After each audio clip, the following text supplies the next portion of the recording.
Asante Mheshimiwa Mwenyekiti, awali ya yote niendelee kumshukuru sana Mwenyezi Mungu mwingi wa rehema kwa kibali hiki cha kuweza kusimama ndani ya bunge lako tukufu.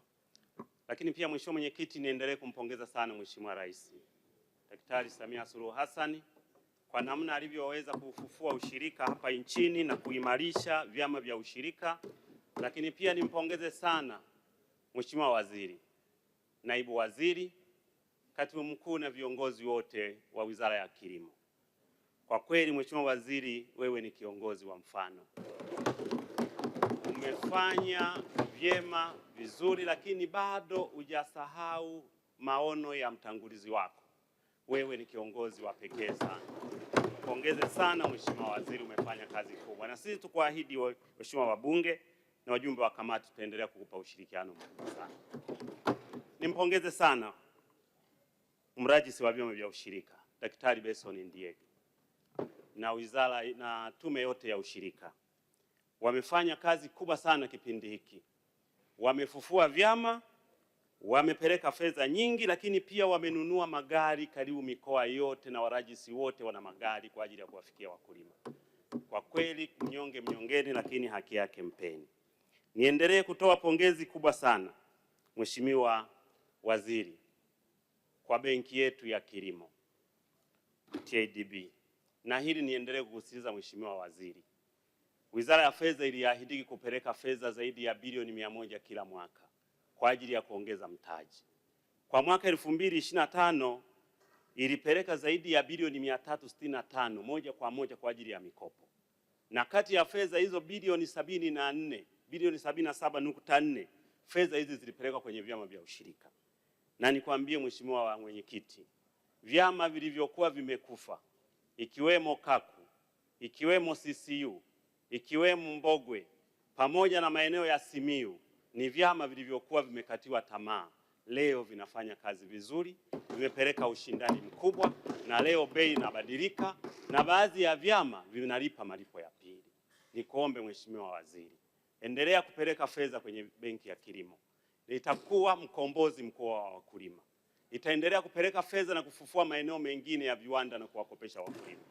Niwapongeze sana watumishi wa benki hii wakiongozwa na mkurugenzi mkuu ndugu yangu Frank Nyabundege. Wamefanya kazi kubwa sana. Wameleta mapinduzi makubwa mno katika vyama vya ushirika. Ni kweli maono ya Daktari Samia Suluhu Hassan hawa wanayatimiza kwa vitendo. Niwapongeze sana. Vipo vyama vingine vya ushirika vinafanya vizuri sana katika kipindi cha Mheshimiwa Rais. Angalia vya maeneo ya korosho, kuna chama cha ushirika kinaitwa Taneku. Kimejenga kiwanda na kinaelekea kujenga viwanda vingine 9. Lakini tuna Mamku, leo wana magari makubwa 8. Lakini tuna KNCU, wamejenga business center kubwa. Haya yote ni maono ya Daktari Mheshimiwa wetu Rais Samia Suluhu Hassan. Ana haki ya kupongezwa mama wa watu. Mama hana maneno, hana makeke, lakini ni Mheshimiwa Rais anayefanya kazi kwa vitendo. Amewainua wakulima. Maono ya Mwalimu Nyerere aliyoyasema kwamba wakulima waondoe benki yao. Leo tuna benki ya ushirika na imepelekewa mtaji zaidi ya bilioni 58. Inaenda kuwahudumia wakulima na inaendelea kuhudumia. Na imefungua matawi maeneo mbalimbali hapa nchini ikiwemo Tabora kuwahudumia wakulima wa tumbaku. Kwa hiyo niendelee kukuomba Mheshimiwa Mwenyekiti, vyama vya ushirika viendelee kuangaliwa kwa macho ya karibu. Vinafanya kazi vizuri kwa sababu ndio viko karibu na watu. Tuna changamoto kubwa Mheshimiwa Waziri kwenye swala la mbolea. Niombe Mheshimiwa Waziri, na hili mlinoti, tuendelee kuongeza na ujenzi wa viwanda hapa nchini. Mbolea tunayoitegemea ni mbolea inayotoka kwenye nchi za wenzetu. Material ya kutengeneza mbolea ni material inayotoka kwenye nchi ambazo leo zinapigana vita. Mfano sasa hivi bei inaweza ikapanda kuliko hata ya mwaka jana kwa sababu ya vita. Wekeni bajeti nzuri ya kujenga viwanda vya mbolea. Viongezeke, hasa NPK, urea, kani na mbolea zingine ambazo zinapatikana kwa wingi ambao wanazitumia wakulima. Itatusaidia sana kupunguza gharama. Nikuombe Mheshimiwa Waziri, tuna changamoto kubwa sana kwenye bei ya tumbaku. Na wewe mwenyewe ni mashahidi. Matrix iliyotengenezwa mwaka huu ambao ni wastani wa $1.95 na bei ya mbolea ambayo imeenda kwa wakulima ilitumia matrix ya mwaka jana ambayo ilikuwa na $2.1, ambapo mfuko mmoja wa NPK unapelekwa mpaka kwenye AMCOS $56.22. lakini ukiweka tozo za benki, admin storage ambazo ziko pale, mkulima anaenda kukatwa dola 63.89 wakati bei ni dola 1.95.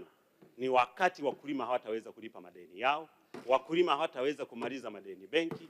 Na nikuombe, aliyepeleka mbolea ni TFC, ni kampuni ya serikali. Nikuombe Mheshimiwa Waziri, kaeni myapitie upya mjengeko wa bei za pembejeo, kaeni mpitie upya mjengeko wa bei ya miti, kaeni mpitie upya bei ya magunia, kaeni mpitie upya bei za madawa. Mahala ambapo tunaweza kupunguza gharama, mpunguzieni aweze kuuza apate faida, arudi tena shambani. Inawezekana kweli walioweka hizi bei wakapata faida kwa mwaka huu, lakini wakulima wasiende tena shambani msimu unaokuja. Mheshimiwa Waziri, nikuombe na Mheshimiwa Mwenyekiti, swala la bei ya tumbaku la mbolea waliangalie vizuri, na kama ikiwezekana, Mheshimiwa Waziri, nataka nishauri. Mwaka jana wakati bunge lijavunjwa, mimi nilishauri ikiwezekana tuanzishe mfuko wa kinga ya mazao. Itatusaidia sana kwenye mtikisiko wa bei unapofika. Mheshimiwa Waziri, tuna mazao ya kimkakati. Nikupe mfano tu. Korosho tumezalisha tani 618. Lakini pia tumbaku tumezalisha tani 220. Ukienda kwenye pamba zaidi ya tani 290.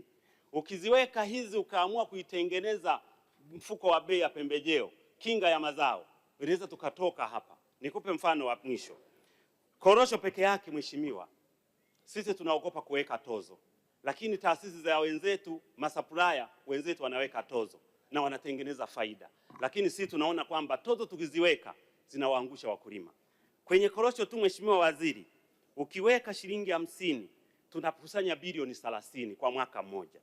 Kwenye tumbaku ukiweka shilingi 50 tunakusanya bilioni 33. Lakini pia kwenye pambo ukiweka shilingi 50 tunakusanya bilioni 14. Kwa mwaka tunapata bilioni 79 na milioni 180.